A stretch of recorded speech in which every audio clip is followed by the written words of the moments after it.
ప్రస్తుతం మనతో పాటు ప్రముఖ ఆధ్యాత్మికవేత్త వేదిక ఆస్ట్రాలజర్ గోనుగంట్ల సురేష్ బాబు గారు ఉన్నారు. గురువుగారితో మాట్లాడదాం. నమస్కారం గురుగారు. మణికంఠ గారు నమస్కారం అండి. జూన్ నెల విశేషంగా మిథున్ రాశి వాళ్ళకి ప్రత్యేకంగా ఎలాంటి శుభ అశుభ ఫలితాలు ఈ నెల వీళ్ళు చూడబోతున్నారు, మరి ఓవరాల్గా వీళ్ళకి ఎలా ఉండబోతుంది గురుగారు? సో ముందుగా మనం అమ్మవారిని ప్రార్థన చేద్దాం, అందరికీ చక్కగా ఉండాలని. ఓం గం గణపతయే నమః. స్వర్ణలక్ష్మి నమస్తే అస్తు పరబ్రహ్మ స్వరూపిణి రాజ్యం దేహి ధనం దేహి సర్వ కామాంచ దేహి మే. 12 రాసుల వారికి చక్కగా అమ్మవారు ఈ వచ్చే జూన్ మంత్లో ప్రతి ఒక్కరికి బ్రహ్మ జ్ఞానం ఇవ్వాలని, తద్వారా అందరూ హ్యాపీగా ప్రతి నిమిషం ఉత్సాహంగా ఉండాలి. వాళ్ళ లైఫ్లో ఎలాంటి చీకులు బాధలు లేకుండా ఎప్పుడు నవ్వుతూ ఉండే ఒక సామర్థ్యం వాళ్ళకి ఉండాలని, అలానే ప్రతి ఒక్కరికి అధికారాన్ని, పవర్ని, స్టేటస్ని, వాళ్ళ మాటకి ఒక పలుకుబడిని, ఒక గౌరవాన్ని ఇచ్చే విధంగా ఉండాలని అమ్మవారికి కోరుకున్న. రాజ్యలక్ష్మి కటాక్షం ఉండాలని, ప్రతి ఒక్కరికి ధనం విపరీతంగా ఉండాలి. ఇది ధనం లేదు, ధనం వల్ల మీకు ఈ పనులు చేయలేకపోతున్నాం అలాంటి ఫీలింగ్ లేకుండా అలా ప్రతి ఒక్కరికి ధనం చక్కగా సమృద్ధిగా ఉండే విధంగా అని మనం అమ్మవారిని కోరుకుందాం.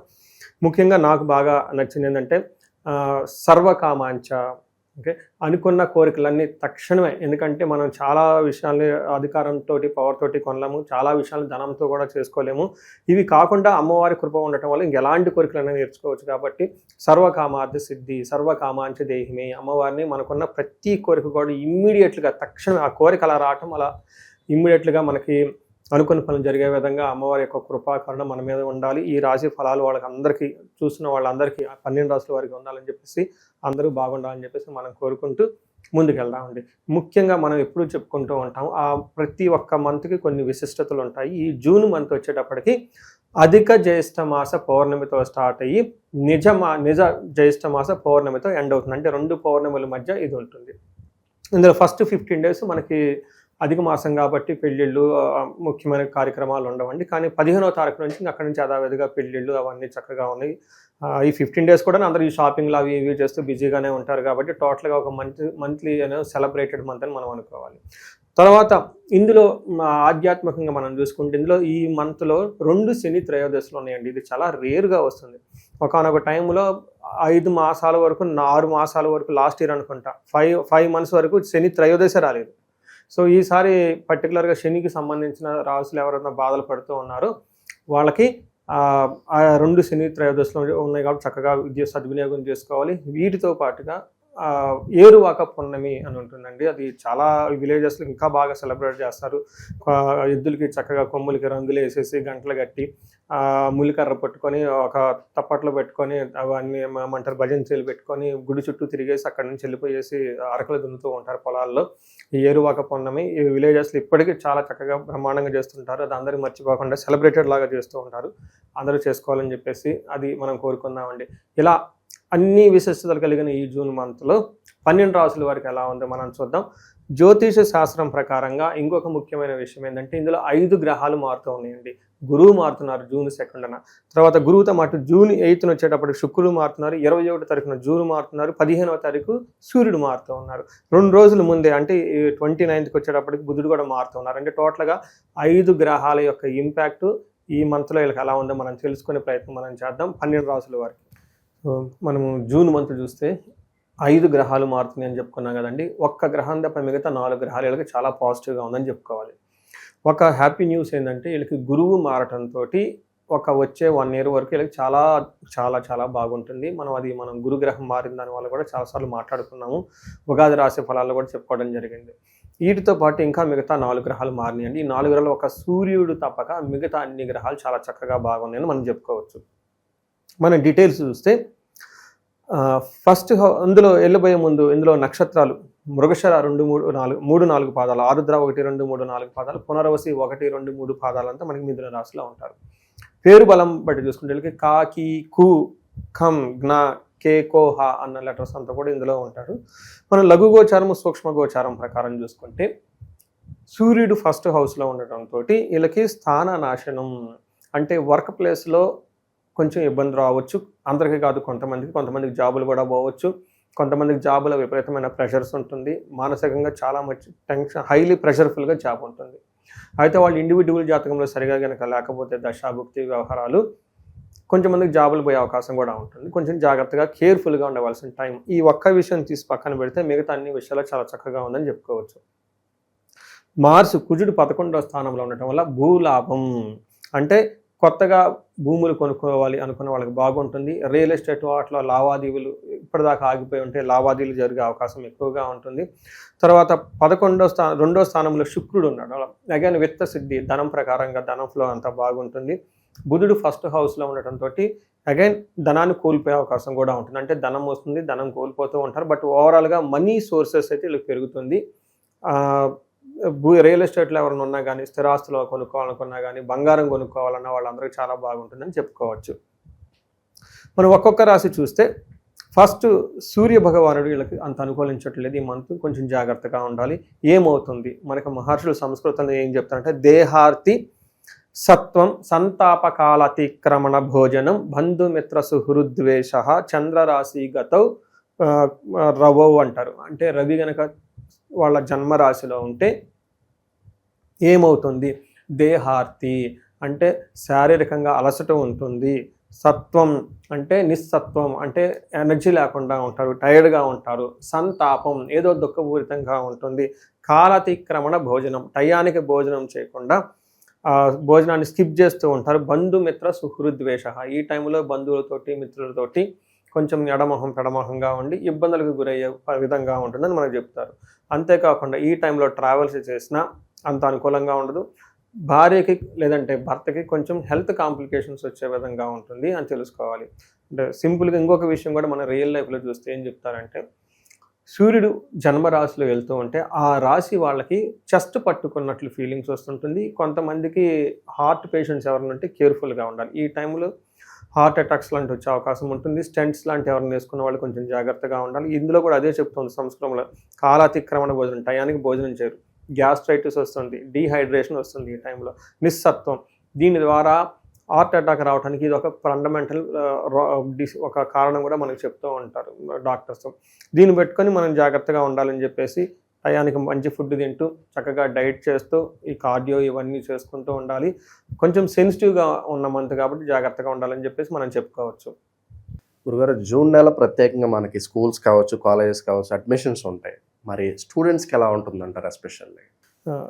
ఇది వెరీ వెరీ ఇంపార్టెంట్ క్వశ్చన్ అండి. ఎందుకంటే గురువు మారుతూ ఉండటంతో చాలామందికి మనకి గురువు గ్రహం మారటంతో జ్ఞానానికి విద్యకి కారకుడైన గురువు ఇంపాక్ట్ ఈ రాశి మీద ఉండబోతుంటుంది. ఈ రాశిలో మనకి చాలా అనుకూలంగా ఉంటుంది, చాలా అనుకూలంగా ఉంటుంది. ఈ పిల్లలకు కానీ అనుకూలంగా ఉంటుంది, అంతా చక్కగా ఉంటుంది. ఈ రాశి వాళ్ళకి ఒక బెస్ట్ టైం అయితే ఖచ్చితంగా ఉంటుంది. అలానే కుజుడు వీళ్ళకి 11వ స్థానంలో ఉండటంతో సూర్యుడు పెట్టే బాధలు ఎన్నున్నా కానీ ఈయన మళ్ళీ ఫ్రెష్గా ఒక మంచి హోప్ని, సపోర్ట్ని తీసుకొని వస్తూ ఉంటారు.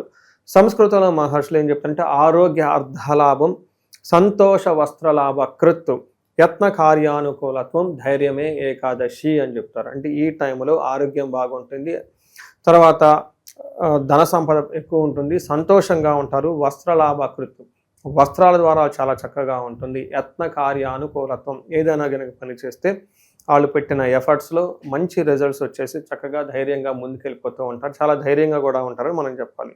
అయితే ఒక విషయంలో ఓవరాల్గా చూసుకుంటే ధన ప్రవాహం బాగుంటుందని మనం చెప్పుకోవచ్చు.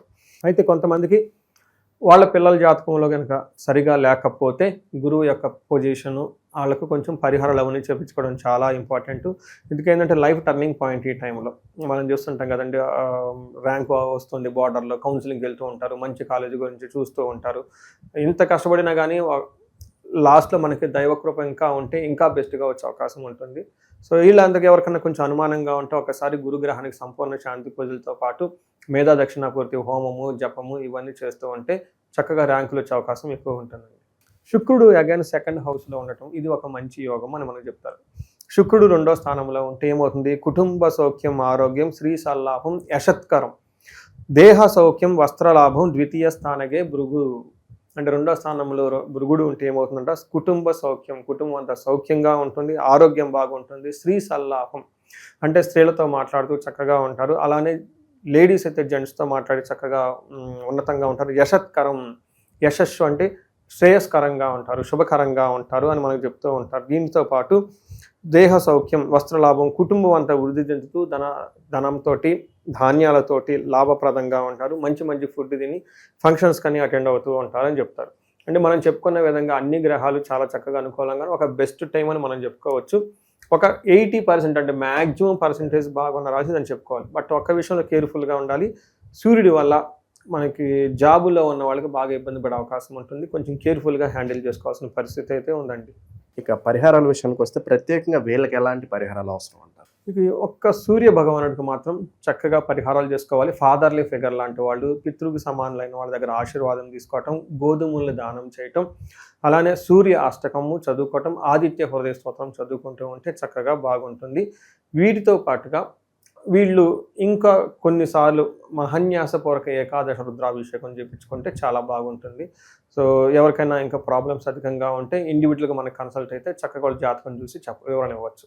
సో ఇందులో పరిహారాలు మనం చెప్పుకుంటే ఒక రీసెర్చ్ లాగా చేస్తున్నానండి. ఎవరికైతే 35 సంవత్సరాల నుంచి 45 సంవత్సరాల మధ్యలో ఉంటారో, కెరియర్లో మంచి ఎడ్యుకేషన్ ఉండి, సక్సెస్ఫుల్ ట్రాక్ రికార్డు ఉండి, చక్కగా ఉండేసి సడన్గా వాళ్ళ లైఫ్లో ఒక క్రైసిస్ లాగా ఉండి, కన్ఫ్యూజన్ ఉండి, ఎటెలాలో అర్థం కాకుండా ఒక స్టాగ్నేటెడ్ పీరియడ్గా ఎందుకు ఉంటుంది, అసలు ఎలా ఎందుకు జరుగుతుంది అనే దాని గురించి నేను రీసెర్చ్ చేస్తున్నాను.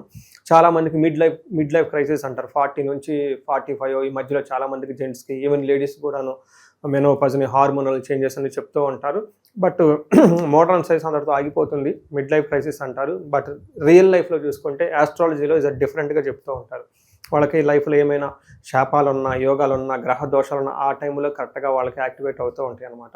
ఈ టైంలో ఎవరైనా కనుక ఆగిపోయి ఉంటే ఒక్కసారి ఇండివిజువల్గా జాతకం చూపించుకొని ఒక్కసారి టోటల్ థరో స్కాన్, వాళ్ళ అసలు హారోస్కోప్లో ఎన్ని 11 నుంచి 13 రకాల శాపాలు ఈజీగా ఉంటాయి, అవన్నీ ఈ టైంలో యాక్టివేట్ ఉన్నాయా, ఏ దశలో, ఈ దశలో ఏమైనా వాళ్ళ జన్మ జాతకంలో దశాభుక్తికి సంబంధించిన గ్రహాలు ఏమైనా దోషాలు ఉన్నాయా, అవన్నీ చెక్ చేసేసుకొని వాటికి సంబంధించిన పరిహారాలు చేసుకుంటే లైఫ్ 10 గంటల ముందెళ్ళే అవకాశం చాలామందికి ఎక్కువ ఉంటుందండి. చాలామందికి ఎక్కువగా భార్యాభర్తల మధ్య అన్యోన్యత లేదని ఇబ్బంది పడుతూ ఉంటారు. అన్యోన్య దాంపత్య పాశుపత అభిషేకం, కొంతమందికి పెళ్లిళ్ళు కావట్లేదని ఇబ్బంది పడిపోతూ ఉంటారు. విశ్వావసు గంధర్వరాజ హోమము, జపము, తర్వాత దాన తర్పణాలు చేస్తే ఖచ్చితంగా పెళ్ళి అవుతుంది. చాలామందికి ఈ టైంలో మాకు మనీ సోర్సెస్ లేదంటే ఇబ్బంది పడిపోతున్నాము అనుకుంటే స్వర్ణలక్ష్మి విశేష హోమం అని ఉంటుందండి. ఇది అప్పటి నుంచో తరతరాలుగా ఉపాసన చేస్తున్న మంత్రము. దీని ద్వారా కనుక వాళ్ళకి చక్కగా సంపూర్ణమైన పూజ చేయాలన్నమాట. 1,00,000 సార్లు జపం చేసి, హోమం చేసి, దానాలు తర్పణాలు అవన్నీ చేస్తే, పాశుపత అభిషేకాలు చేస్తే ఆ యొక్క ధన ప్రవాహం వస్తుంది. మృత్యుంజయ పాశుపత అభిషేకము, సంతాన పాశుపత అభిషేకము, వీటితో పాటు వివాహానికి సంబంధించి శీఘ్రంగా వివాహానికి సంబంధించిన గౌరీ వర పాశుపత అభిషేకము, ఇలా ఎన్నో రకాల మనకి సమాధానాలు, సొల్యూషన్స్, రెమెడీస్ రూపంలో ఉన్నాయండి. ఎవరికైనా కనుక మేము ఆగిపోయాము లైఫ్లో అని అనుకుంటే ఒక్కసారి ఇండివిజువల్గా జాతకం చూపించుకొని అందులో దాని కారణాలు ఏంటో తెలుసుకొని ఆ యొక్క తీవ్రతను బట్టి అనమాట, ఆ యొక్క సమస్య తీవ్రతను బట్టి పరిష్కారాలు చక్కగా చేసుకుంటే లైఫ్ అనేది స్మూత్గా చక్కగా వెళ్తుంది. అందరికీ అమ్మవారు అష్టైశ్వర్యాలు ఇవ్వాలి, భోగభాగ్యాలు ఇవ్వాలి, అందరూ చక్కగా ఉండాలని చెప్పేసి మనం అమ్మవారిని కోరుకుంటూ సెలవు తీసుకుందాం అండి. నమస్తే.